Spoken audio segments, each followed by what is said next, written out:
Welcome to the Depth Dive. Today, we're tackling a topic that's just, well, it's everywhere, isn't it? The huge surge in GLP-1 drugs, specifically for weight loss.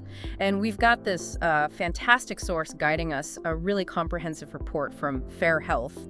They've been digging into just mountains of commercial claims data. That's right. It's over 51 billion commercial claims records they looked at. So it gives us this incredibly detailed sort of behind-the-scenes view of what's actually happening, on the ground. And what they found is, well, it's pretty dramatic. Basically, this deep dive today is all about that explosion in how these drugs are being used, particularly for weight management. Exactly. It's a really significant and frankly rapid shift in, well, the whole landscape of weight loss treatment. Yeah. So our mission today is to really unpack what this surge means, because it's more than just, market trends or headlines about the healthcare system. This is really about you. If you're someone who's maybe looking for effective weight loss solutions, maybe feeling, desperate for a change, and perhaps seeing these drugs as a new kind of hope. We want to explore the promise. Absolutely. These drugs hold real promise, but also the very real challenges, the complex realities that people face when they're trying to navigate this. It's changing so fast. What does it actually mean, personally, for someone just trying to lose weight? Okay, so let's dive into the data. The report has some, frankly, stunning numbers. First off, just looking at all adults with commercial insurance who are overweight or obese, the percentage getting prescribed a GLP-1, it jumped by almost 587% between 2019 and 2024. Wow. That's basically a near six-fold increase in just 5 years. Across that whole group, it just shows really broad, really rapid adoption. But here's where it gets even more interesting and really specific about the weight loss demand. If you filter out the patients who also have type 2 diabetes, so you're looking more at people likely seeking it just for weight management, that percentage, the overweight or obese adults prescribed GLP-1s, it increased, get this, 1,961%. Whoa! Over the same period. Nearly 20 times higher. When you isolate that group, likely getting it just for weight management, that number is it's powerful. It screams that the huge demand is coming directly from people actively looking for a drug solution for weight loss, separate from diabetes. And you can see why, can't you? These drugs, GLP-1s, glucagon-like peptide-1 receptor agonists, they mimic a hormone your body makes naturally. They work by lowering blood sugar, that was the original point for diabetes.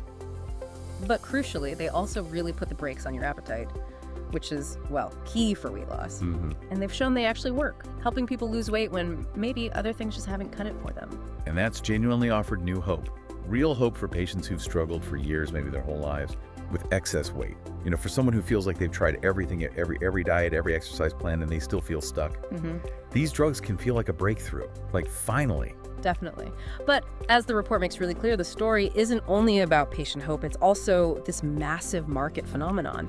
The data shows that roughly 50% of all patients who got a GLP-1 prescription last year, they got it for weight loss. Right. And that huge patient demand translates directly into just enormous revenue for the drug companies. Analysts are estimating total sales for all these anti-obesity meds could hit like $100 billion globally by 2030. Wow. Right now, we're mostly talking about three main GLP-1s approved by the FDA specifically for weight management. Saxenda and Wegovy from Novo Nordisk, and then Zepbound from Eli Lilly. And the numbers already show it. Just last year, Novo Nordisk made, $9.9 billion from Wegovy and Saxenda combined. And Eli Lilly pulled in $4.9 billion from Zepbound, and that was just its first full year approved for weight management. Yeah. But what's fascinating, maybe a bit sobering here, is that despite this incredibly rapid adoption, this huge market growth fueled by, all that patient demand, the Fair Health report still found that only a relatively small percentage of adults who are actually overweight or obese get any kind of treatment at all. That untreated group is huge.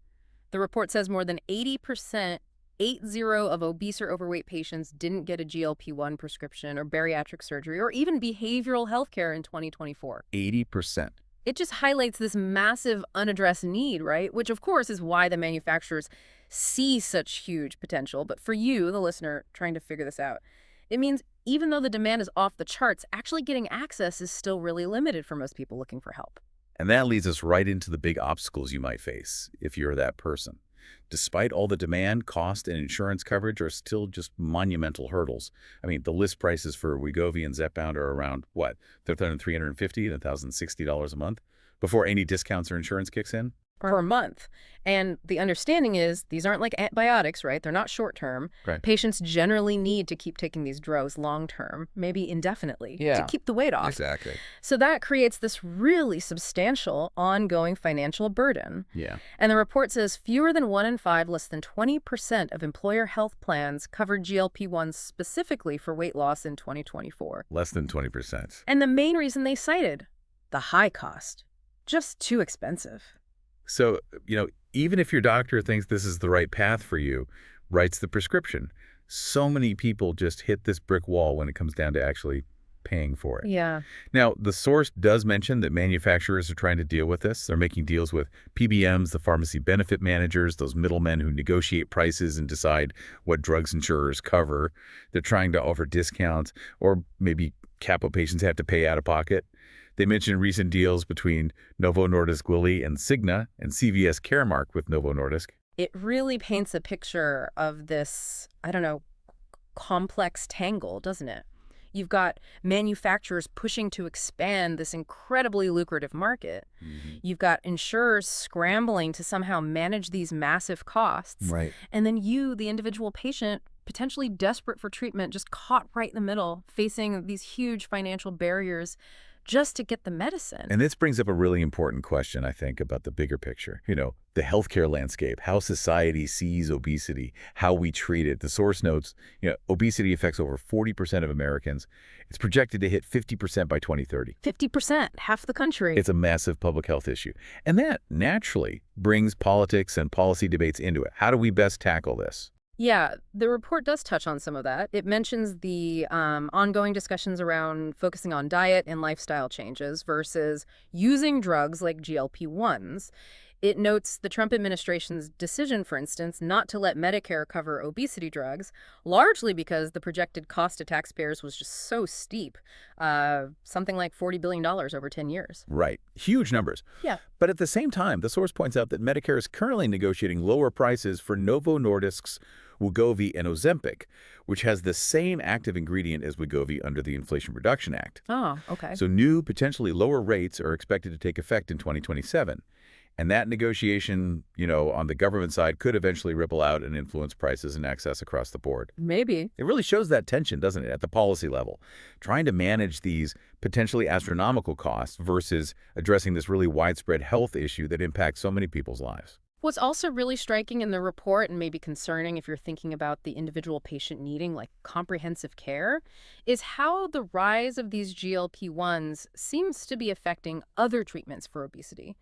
The report found that as GLP-1 prescriptions went up, there was a noticeable drop in bariatric surgery procedures. Yeah, that suggests that for some people at least, GLP-1s are starting to replace surgery as a treatment option, and maybe even more concerning from a sort of holistic patient care perspective. Yeah. The report found that more GLP-1 prescribing seems to be linked to a decrease in behavioral health care for these same patients. That drop in behavioral health support, that feels really significant, especially if you're someone looking for lasting change, sustainable change that goes beyond just the effect of the medicine. Absolutely. Because behavioral support, like therapy, counseling, nutrition guidance, that's often crucial, isn't it? For getting at the complex underlying reasons for weight gain and for maintaining weight loss long term, and just general well-being. Right. And the source highlights why this is particularly worrying with these specific drugs. Mm. There is research that's still developing, but it's there suggesting that patients on GLP-1s might have a higher risk of depression, anxiety, and even suicidal ideation. Oh, wow. Yeah. Now, we need more research to really understand that potential link fully, Hmm. but a decrease in behavioral health support happening at the same time as GLP-1 use is increasing.